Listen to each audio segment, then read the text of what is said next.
एक साम्राज्य का अंत, एक राष्ट्र का जन्म।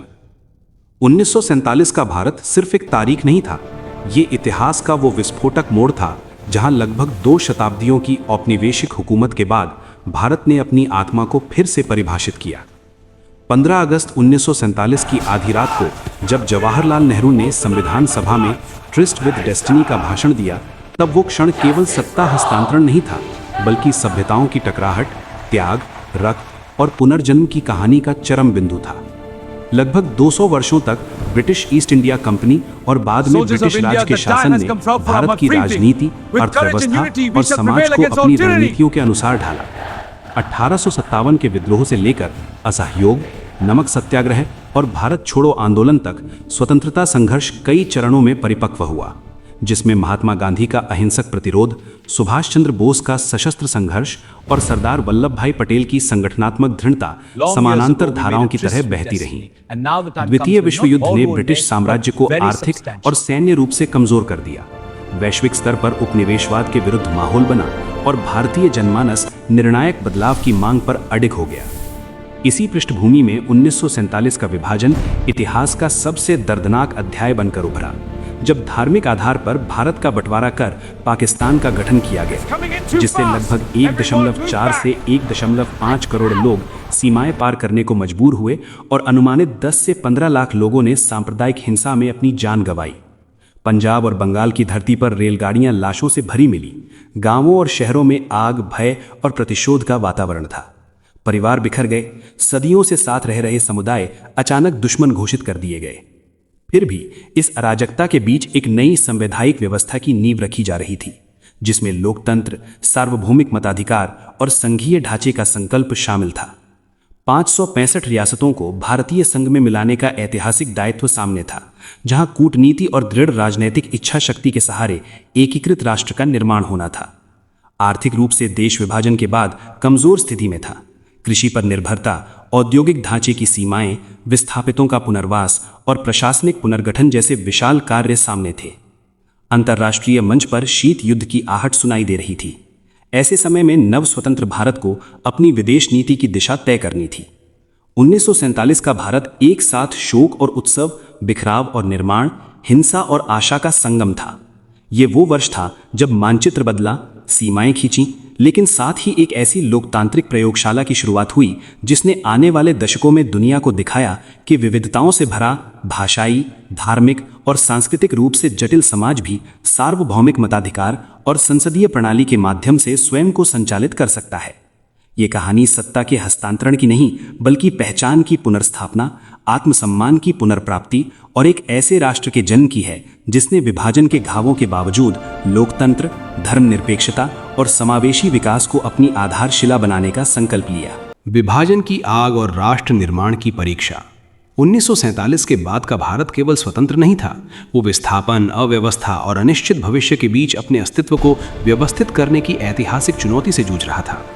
विभाजन के तुरंत बाद लगभग 1.5 करोड़ शरणार्थियों का पुनर्वास मानव इतिहास के सबसे बड़े माइग्रेशन संकटों में से एक बन गया।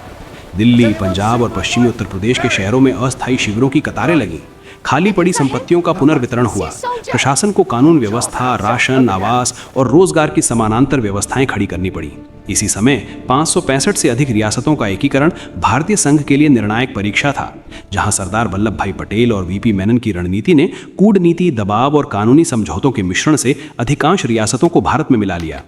जूनागढ़, हैदराबाद और कश्मीर जैसे मामलों ने स्पष्ट कर दिया कि नव स्वतंत्र राष्ट्र को केवल राजनीतिक नहीं, बल्कि सैन्य और सामरिक दृढ़ता भी दिखानी होगी। अक्टूबर 1947 में कश्मीर पर कबायली आक्रमण और उसके बाद भारत-पाक युद्ध ने सीमाओं की संवेदनशीलता उजागर कर दी, जिसके परिणाम स्वरूप नियंत्रण रेखा की वास्तविकता सामने आई और कश्मीर प्रश्न अंतर्राष्ट्रीय मंच तक पहुंचा।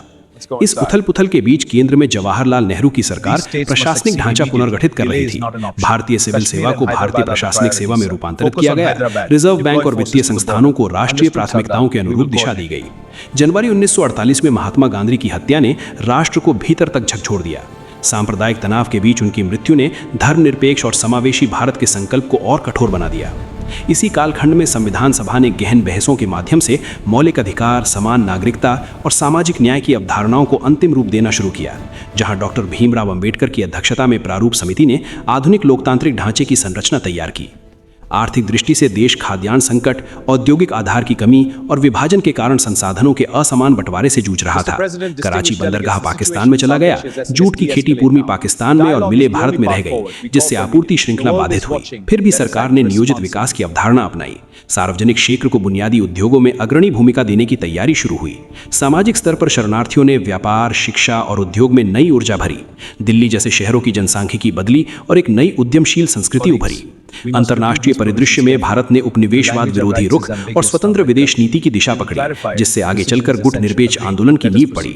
1947 के बाद के ये शुरुआती वर्ष एक ऐसे राष्ट्र की प्रयोगशाला थे जो एक साथ घावों को भर रहा था और भविष्य का खाका तैयार कर रहा था। जहां सीमाएं विवादित थीं पर लोकतांत्रिक ढांचा स्पष्ट हो रहा था, जहां संसाधन सीमित थे पर राजनीतिक इच्छाशक्ति दृढ़ थी, और जहां हिंसा की स्मृतियां ताजा थीं पर संविधान, एकता और विकास का संकल्प उससे भी अधिक शक्तिशाली होकर उभर रहा था। विभाजन की आग और राष्ट्र निर्माण की परीक्षा। 1947 के बाद का भारत केवल स्वतंत्र नहीं था, वो विस्थापन, अव्यवस्था और अनिश्चित भविष्य के बीच अपने अस्तित्व को व्यवस्थित करने की ऐतिहासिक चुनौती से जूझ रहा था। विभाजन के तुरंत बाद लगभग 1.5 करोड़ शरणार्थियों का पुनर्वास मानव इतिहास के सबसे बड़े माइग्रेशन संकटों में से एक बन गया।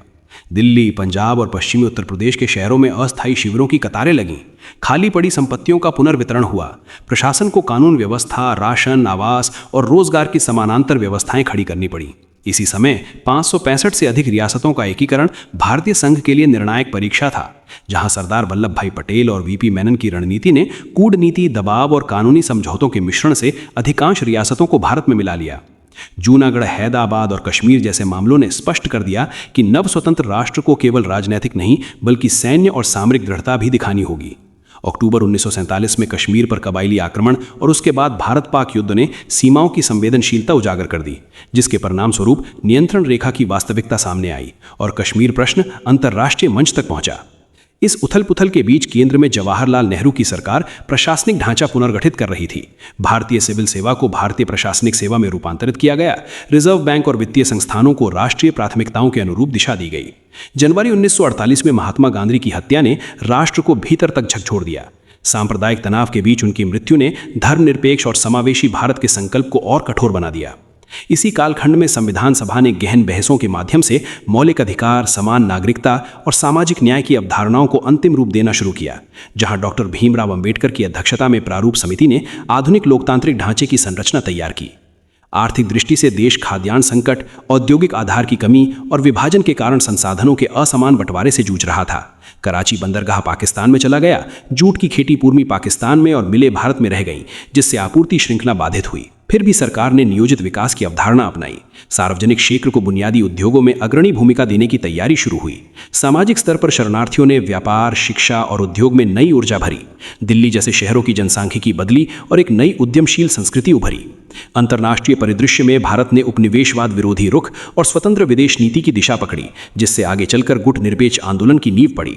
1947 के बाद के ये शुरुआती वर्ष एक ऐसे राष्ट्र की प्रयोगशाला थे जो एक साथ घावों को भर रहा था और भविष्य का खाका तैयार कर रहा था। जहां सीमाएं विवादित थीं पर लोकतांत्रिक ढांचा स्पष्ट हो रहा था, जहां संसाधन सीमित थे पर राजनीतिक इच्छाशक्ति दृढ़ थी, और जहां हिंसा की स्मृतियां ताजा थीं पर संविधान, एकता और विकास का संकल्प उससे भी अधिक शक्तिशाली होकर उभर रहा था।